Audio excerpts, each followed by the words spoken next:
કેમ છો મિત્રો? આજે આપણે જોઈશું કુંડલીમાં રહેલા ત્રીજા ભાવને. બરાબર? તો વ્યક્તિમાં હંમેશા સાહસ વૃત્તિ હોવી જોઈએ. જો સાહસ હશે તો એ ગમે તેવું કાર્ય પણ એ સારી રીતે પૂર્ણ કરશે. તો ત્રીજા ભાવથી આપણે શું જોવામાં આવે છે? સાહસ અને પરાક્રમ એ ત્રીજા ભાવથી જોવામાં આવે છે. બરાબર? તો સાહસ અનેક પ્રકારના હોય છે. વેપાર કરવો હોય તો પણ તમને સાહસ જોઈએ છે. કોઈ હિંમતવાળું કામ કરવું હોય છે તો પણ તમને સાહસ જોઈએ છે. એટલે વેપાર પણ આ વેપારમાં સાહસ કેવું રહેશે, કેવું નહીં રહે, એ પણ આ ભાવ પરથી જોવામાં આવે છે. પછી ટ્રાન્સપોર્ટનો બિઝનેસ કરવો હોય તો એ આ ભાવ પરથી જોવામાં આવે છે. પછી તમારે નોકર સાથે લેણા દેણી કેવી હશે એ આ ભાવ પરથી જોવામાં આવે છે. કમ્યુનિકેશનનો જે બિઝનેસ હોય છે એ પણ આ ભાવ પરથી જોવામાં આવે છે. અને ભાતૃભુવન છે, આ ભાવનું બીજું નામ ભાતૃભુવન પણ છે. એટલે ભાઈ બહેનો સાથે તમારે કેવી લેણા દેણી રહેશે એ પણ આ ભાવ પરથી જોવામાં આવે છે.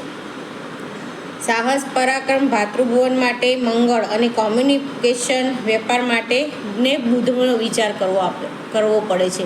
જો બુધ અને મંગળ ત્યાં સારા સ્વગૃહી ઊંચના કહેવા જો સ્થિર હશે તો તમને એને લાગતા વળગતા સારા રિઝલ્ટ મળશે.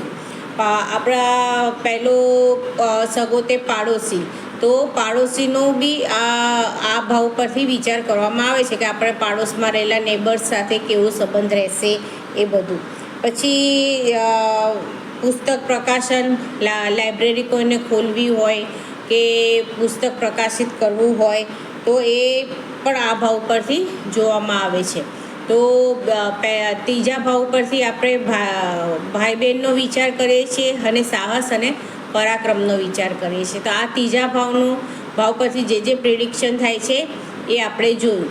હવે આપણે ચોથા ભાવનું પ્રિડિક્શન જોઈશું. તો ચોથા ભાવ પરથી એ માતાનો ભાવ છે. ત્યાંથી આપણે માતાનું સુખ સારી રીતે જોઈએ છીએ.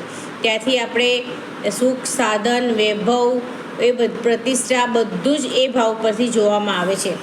ચોથું સ્થાન આપણા સુખ અને દુઃખનું સ્થાન છે. ત્યાંથી આપણે જીવનમાં કેટલું સુખ મળે છે તે બી આપણે જોઈ શકીએ છીએ. આપણને મિલકત કેટલી હશે, વાહનો કેટલા હશે, સાધન સુખ કેવું મળશે, ત્યાં આગળ જો સારા ગ્રહ બેઠા હશે તો તમને નક્કી એ ભાવનું સુખ સારું જ મળશે.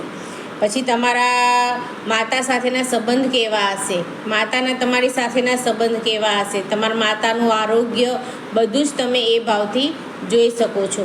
ચોથા ભાવનો માલિક કારક છે ચંદ્ર. તો ચંદ્ર જ્યાં બેઠો હશે એ ભાવ પરથી તમે આ ભાવનું પ્રિડિક્શન કરી શકો છો.